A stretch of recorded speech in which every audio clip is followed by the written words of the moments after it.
Kasus dugaan korupsi kuota haji tahun 2024 terus bergulir.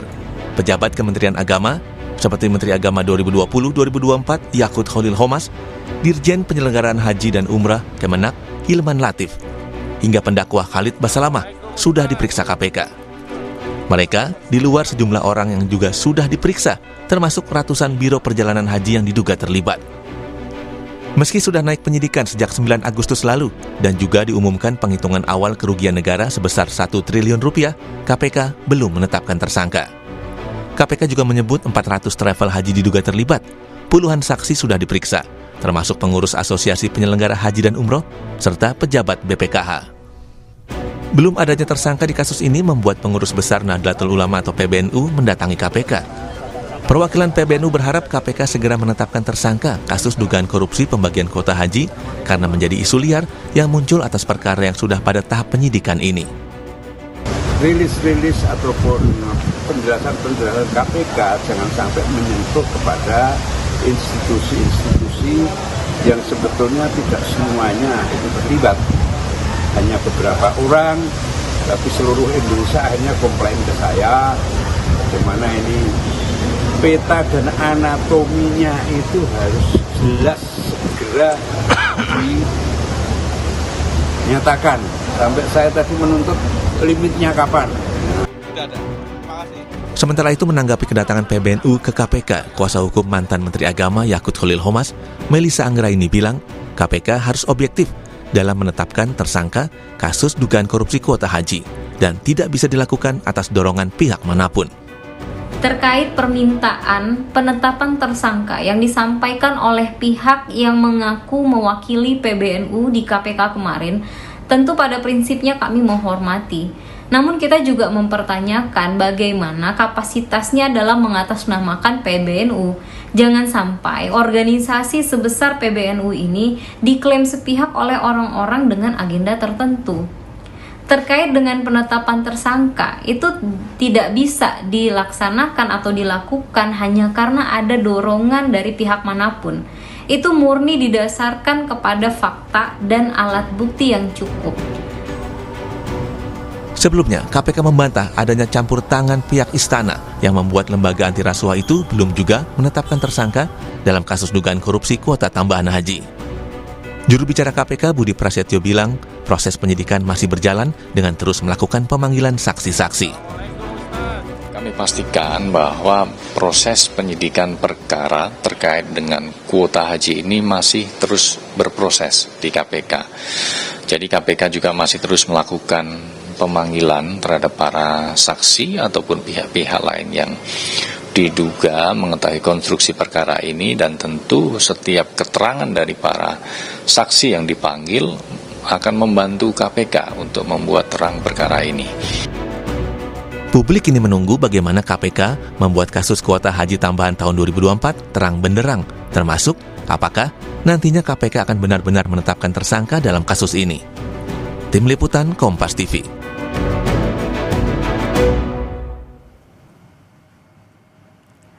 Kasus dugaan korupsi kuota haji 2024 terus bergulir, saudara. Sudah naik penyidikan sejak awal Agustus lalu, hingga kini KPK belum menetapkan tersangka.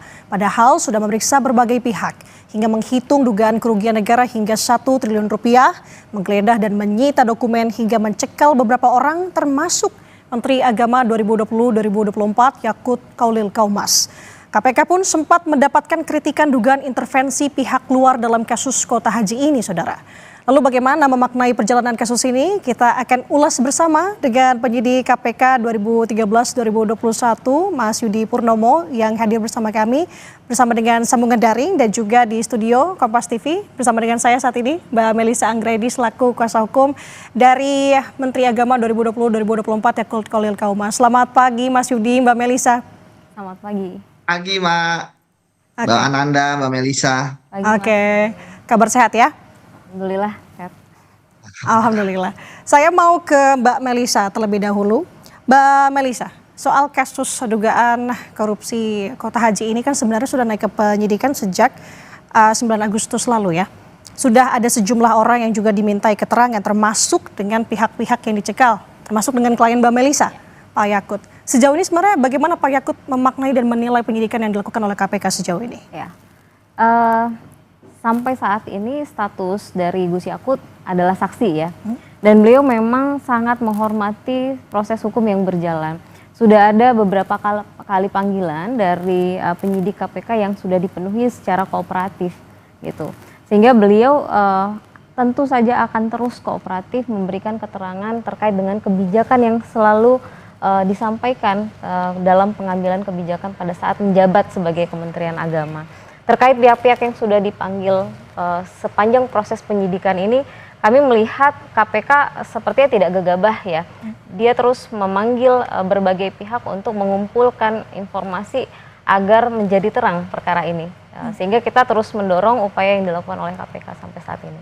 Mbak Melisa, KPK kan menilai sebenarnya kasus dugaan korupsi kuota haji ini kan berasal dari pembagian kuota yang 20.000 kuota dari pemerintah Arab Saudi. Kemudian ini tidak selaras dengan peraturan yang saya sebutkan pasal 64 ayat 2 Undang-Undang Nomor 8 tahun 2019 tentang penyelenggaraan ibadah haji dan umroh untuk pembagian kuota reguler dan juga kuota khusus begitu. Kalau dari Mbak Melisa, dari pihak Pak Yakut bagaimana? Jadi perlu kita pahami dulu ya Mbak, bahwa di dalam Undang-Undang Nomor 8 tahun 2019 itu sebenarnya sudah diatur terkait ada kuota pokok dan ada kuota tambahan. Nah, di dalam kuota pokok itu diatur di dalam pasal 8 dan pasal 64 yang ada skema 8% untuk haji khusus. Mengapa? Karena di dalam kuota pokok ini sifatnya pasti. Setiap tahun kita selalu dapat 221.000 jamaah yang sudah ditentukan oleh Organisasi Kerjasama Islam atau OKI. Sifatnya pokok dan itulah yang disebut dengan kuota haji Indonesia. Nah, ketika ada kuota tambahan, maka ada pasal 9 yang memang tidak muncul sampai saat ini. Kenapa? Pasal 9 inilah satu-satunya diksi yang mengatur terkait kuota tambahan. Dalam hal terkait ada kuota tambahan, maka Menteri Agama dapat menetapkan kuota tersebut di dalam pasal 1 dan di dalam pasal 2-nya. Sehingga dia tentu tidak mengikuti kepada skema pasal 64, di mana sifat dari kuota tambahan ini adalah insidentil dan biasanya baru diperoleh dari Saudi menjelang keberangkatan, gitu. Dan sudah diberikan oleh Undang-Undang Nomor 8 tahun 2019 kewenangan atribusi kepada Menteri Agama untuk melihat dari pertimbangan teknis, dari situasi, wilayah, kapasitas, bagaimana menentukan dan skema mana yang terbaik. Nah, mungkin perlu diingat juga Mbak, pada saat kuota ini baru wacana diberikan oleh Saudi, di bulan Desember 2023 diundanglah oleh Saudi untuk dilakukan simulasi. Nah, di simulasi itu semua negara ya yang mendapatkan kuota untuk mengetahui bagaimana penempatan jamaah. Karena jelas wilayah Indonesia untuk haji reguler hanya mendapatkan 17 hektar setelah dipotong dengan lorong evakuasi dan lain sebagainya. Nah, sehingga di dalam simulasi itu ternyata Saudi baru menyampaikan terkait adanya kebijakan yang terbaru, yaitu kebijakan zonasi Mina. Di mana di dalam kebijakan itu disebutkan ada 5 zona yang berdampak langsung terhadap penempatan dan pembiayaan jamaah. Sehingga setelah dilakukan kajian dan pertimbangan teknis, jamaah reguler maksimal hanya bisa menggunakan kapasitas kuota tambahan dari yang 20.000 itu hanya 10.000. Lebih dari itu tidak ada lagi kapasitas tempatnya, karena kan memang Mina wilayahnya tidak pernah bertambah. Nah, sehingga setelah simulasi itu dilakukan, dituangkanlah di dalam MOU bersama dengan Saudi, di mana di dalam MOU itu dicantumkan terkait adanya skema 50-50, sehingga pertimbangan untuk memutuskan adanya kebijakan pembagian kuota 50-50 itu ada landasan hukumnya, ada pertimbangan teknis, dan itu tentu demi keselamatan jamaah. Tapi saya mau tanya dari sudut pandangnya Mas Yudi selaku mantan penyidik KPK, sudah naik ke penyidikan tapi belum ada satupun tersangka yang disebut. Menurut tanggapan Anda bagaimana Mas Yudi? Ya, tentu bagi saya ini suatu hal yang sangat memprihatinkan ya bagi kerja-kerja KPK yang selama ini kita tahu bahwa KPK semenjak dari adanya pengaduan masyarakat, kemudian sampai ke penyelidikan, itu kan benar-benar sudah firm ya siapa yang akan menjadi calon tersangka atau yang menjadi TO lah, yang kemudian nanti akan diperdalam di tingkat penyelidikan, sehingga ketika naik ke penyidikan ya itu sudah ada nama tersangkanya karena bukti permulaan sudah cukup untuk didapatkan. Namun kemudian oke lah ketika KPK menempuh jalur memutar ya dari penyelidikan naik ke penyidikan tanpa ada nama tersangka, saya pikir seharusnya sudah ada putusan siapa yang akan tetapkan tersangka dalam waktu 2 minggu apa 3 minggu ya setelah penyidikan naik, karena kan yang terjadi kan penyidikan itu sebenarnya redundant apa yang dilakukan pada saat penyelidikan ditambah dengan adanya proses-proses ataupun tindakan-tindakan kewenangan dari penyidik. Saya melihat sudah kaya sekali ya barang bukti yang dimiliki oleh KPK.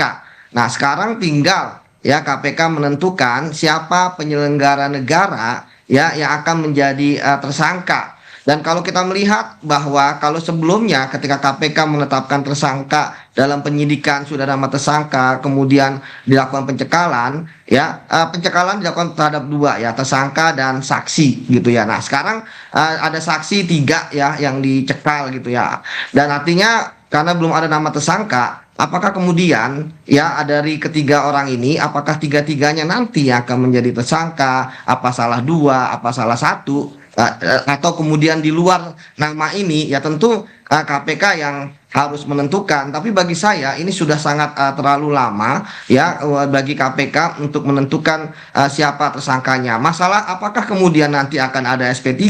Saya pikir syarat SP3 itu sudah tidak bisa terpenuhi karena pertama waktunya kan masih panjang 2 tahun, dan kemudian tadi saya katakan barang buktinya kan sangat melimpah ya yang dimiliki KPK, mulai dari adanya yang mengembalikan uang, adanya rumah ya kan, kemudian juga saksi-saksi sudah diperiksa. Jadi bagi saya apakah ada sesuatu atau momentum yang ditunggu oleh KPK untuk menetapkan tersangka? Tapi bagi saya menetapkan tersangka itu bukan sekedar momentum ya, tetapi alat bukti yang cukup seperti itu Mbak. Jadi sekali lagi ya tentu sangat mengecewakan ketika KPK hampir 2 bulan ini belum dapat menentukan siapa yang menjadi tersangkanya. Padahal sebenarnya dari penyelidikan sebenarnya teman-teman penyelidik pasti sudah tahu ya kemana arah ini, apalagi teman-teman penyidik ya, yang tentu kan timnya berbeda ya, tetapi mereka sudah mengikuti dari proses penyelidikan. Seperti itu Mbak Nanda.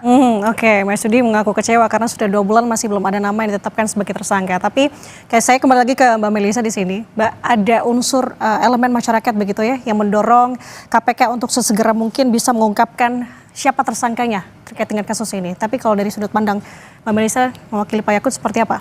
Ya tentu setiap pandangan dari elemen masyarakat kita hargai sebagai hak warga negara ya. Tapi bahwa penetapan tersangka tentu basisnya adalah fakta dan alat bukti yang cukup. Sejauh ini kita melihat KPK tidak mau gegabah untuk menentukan karena pertanggungjawabannya jelas ini. Penegakan hukum kan juga harus diimbangi dengan berkeadilan ya, sehingga penggalian fakta yang cukup komprehensif yang dilakukan oleh KPK itu mungkin dalam rangka memenuhi unsur-unsur yang harus ada, sehingga penekanan atau dorongan dari elemen masyarakat itu tidak bisa mengganggu independensi dari KPK itu sendiri. Jadi menurut kami KPK hari ini berupaya untuk tetap objektif, untuk tetap memastikan fakta-fakta terpenuhi, relevan dari semua yang terungkap, meskipun yang tadi Mas Yudi sampaikan sudah ada pengembalian dari pihak-pihak tertentu, sudah ada yang disita, sudah terlihat sepertinya wilayahnya ada di apakah di pungli atau suap atau gratifikasi. Kita pada dasarnya mendukung upaya-upaya KPK mengungkap itu semua. Tapi balik lagi, tentu perlu dipisahkan antara kebijakan dari pengambil keputusan yaitu pejabat negaranya dengan tindakan kriminal oknum tertentu. Karena yang bergulir di masyarakat bahwa kebijakan itu diambil melanggar hukum. Nah makanya kita sampaikan bahwa itu tidak betul. Ada pasal 9 yang mengatur terkait kuota tambahan itu merupakan diskresi atau merupakan kewenangan atribusi yang sudah diberikan oleh undang-undang kepada Menteri Agama. Karena pertanggungjawaban yang paling utama dari Menteri Agama adalah keselamatan jamaah. Dan pelaksanaan haji 2024 itu tidak bisa kayak kita pakai kacamata kuda, Mbak. Kita harus melihat 2023 ada insiden seperti apa, di 2022 seperti apa. Sehingga pertimbangan kapasitas overcrowded itu luar biasa, harus dipertimbangkan. Karena faktanya 2025 kan tidak ada kuota tambahan, itu pun insidennya luar biasa.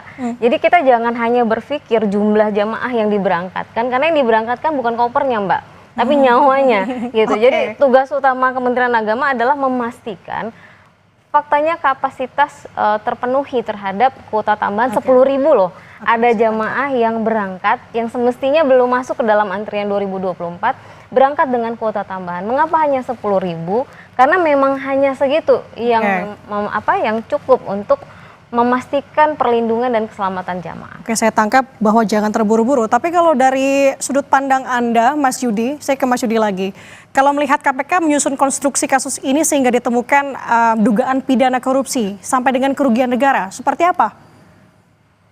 Ya, ini memang sangat menarik ya, bahwa KPK tidak menerapkan pasal gratifikasi, KPK tidak menerapkan pasal suap menyuap, KPK tidak menerapkan pasal pemerasan, tetapi KPK menerapkan pasal 2 ayat 1 dan pasal 3 terkait dengan kerugian keuangan negara yang diduga mengakibatkan kerugian keuangan negara di atas 1 triliun. Artinya apa? Artinya KPK pertama menganggap bahwa kuota tambahan tersebut merupakan fasilitas negara. Segala macam penyalahgunaan terkait dengan aturan, kemudian juga jual beli dan sebagainya, ya itu termasuk dalam kerugian keuangan negara. Itu yang pertama. Kemudian yang kedua, maka KPK dalam hal ini tentu sekali lagi bahwa KPK hanya bisa menetapkan tersangka di awal, itu harus ada penyelenggara negaranya. Nah, ketika ada penyelenggara negara tentu tidak banyak di Kementerian Agama penyelenggara negara. Ada misalnya menteri, wakil menteri, pejabat eselon 1, staf sus gitu ya. Kemudian pejabat lainnya yang disetarakan dengan penyelenggara negara. Artinya ini sebenarnya sangat-sangat sedikit ruangnya. Kemudian yang menarik adalah bagaimana terkait tadi kewenangan. Di dalam pasal 2 ayat 1 dan pasal 3 itu memang ada yang namanya kewenangan, di mana tadi sebenarnya sudah dijelaskan oleh Mbak Melisa terkait dengan tanggapan-tanggapan terkait dengan misalnya perbuatan Menteri Agama yang kemudian dijabarkan seperti itu. Nah, tapi sekali lagi saya mungkin melihat bahwa ketika KPK kemudian menaikkan pasal 2 ayat 1 pasal 3, tentu KPK juga mempunyai argumentasi sendiri terkait dengan apakah boleh 50-50 misalnya. Kemudian juga terkait dengan bagaimana. Jadi saya pikir memang ini sangat pelik kasusnya, tetapi sangat sederhana untuk mengungkapnya, karena bagi saya KPK tentu sudah mendapatkan hulunya, kemudian hilirnya juga sudah diungkap, tetapi sekarang bagaimana tersangkanya ini yang belum didapatkan. Bagi saya sebenarnya 2 alat bukti yang cukup bagi KPK sebenarnya sudah didapatkan. Tapi sekali lagi ada pertanyaan di benak saya, apakah memang menunggu momentum? Karena memang kalau kita bicara mengenai KPK menetapkan status tersangka, ini kan kita bukan hanya bicara mengenai KUHP bahwa penyidikan nanti di akhir gitu penetapan tersangkanya, tapi kita juga bicara mengenai undang-undang KPK bahwa di awal seharusnya KPK sudah menetapkan tersangkanya. Oke, itu jadi pertanyaan bersama sebenarnya, apakah ini menjadi menunggu momentum. Saya mau kembali lagi ke Mbak Melisa.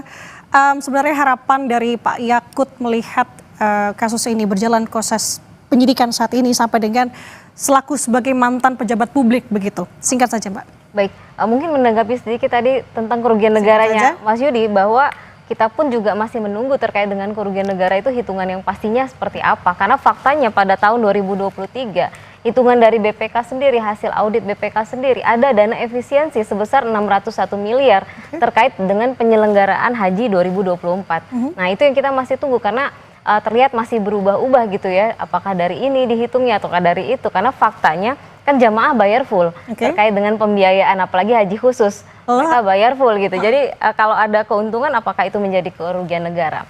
Nah, kemudian pandangan dan harapan dari Gus Yakut, tentu proses hukum ini berjalan memegang prinsip keadilan, transparansi, kemudian berbasis dengan fakta, terbebas dari tekanan politik tentunya, sehingga masyarakat betul-betul diberikan kebenaran bukan hanya framing negatif ya dari kasus ini, karena kami paham juga bahwa ini adalah kasus yang cukup sensitif, tetapi kita ingin kebenaran itu tersajikan utuh dengan proses-proses hukum yang berkeadilan dan transparan. Oke, itu menjadi harapan bersama tentunya ya. Terima kasih atas waktunya sudah bersama dengan kami, kuasa hukum dari Yakut Khalil Qomas selaku Menteri Agama 2020-2024, Mbak Melisa Anggraeni, dan bersama kami tadi melalui sambungan daring Mas Yudi Purnomo, masih bergabung bersama kami. Terima kasih Mas Yudi, Mbak Melisa, sehat selalu. Terima kasih.